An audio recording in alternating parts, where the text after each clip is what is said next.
Last question on this test, and it's again equilibrium. Let's just read the question. Determine the equilibrium concentrations of A and B. So how are we going to do that? What's happened here? We've got this system. We have equal quantities of that were added to an empty vessel, so that's your initial amounts. Allowed to come to equilibrium. Upon establishing equilibrium, we found that concentration of C is that, so that's equilibrium. This tells you need to write a Rice table. RICE. It does this because you have an initial amount of stuff and you have an equilibrium amount of stuff. As soon as you see you have an initial and then equilibrium, it tells you need to set up some form of ICE table. So, excuse me, reaction is A plus B forms C, all 1-to-1 ratio, which is fabulous. We have an unknown amount of substance in here, but they are equal. We have 0C. Then, excuse me, we have got the fact that we have an equilibrium concentration of that as 0.2 molar, and we then don't have anything else really. So let's go down to a different colour pen and work out what we can say. This has gone up by 0.2 molar. That means this has gone down by 0.2 molar, and this has gone down by 0.2 molar. That's about it. How can I work out what A and B actually are? Now I've got my Kc value here as well, so I can do a equilibrium expression equals concentration of C divided by concentration of A and concentration of B. Now I've got two unknowns. But what's interesting in this particular question is because we started off with equal amounts of A and B, equal amounts were used, so that means we have to have equal amounts here.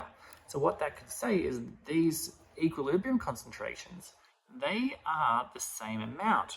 So therefore, instead of it being A and B, I can just revert that to being X and X. So therefore, I can say that that is going to be equal to 4.5 times 10 to the negative 2 is 0.2 divided by x squared, because they are the same number. That will allow me to solve for what x actually is. So therefore, x is going to be equal to, let's bring it up there, take that down below, square root it, which is basically just doing some transposition of equations. 0.2 divided by 4.5 times 10 to the power of negative 2 equals a number. So let's do that on our calculator.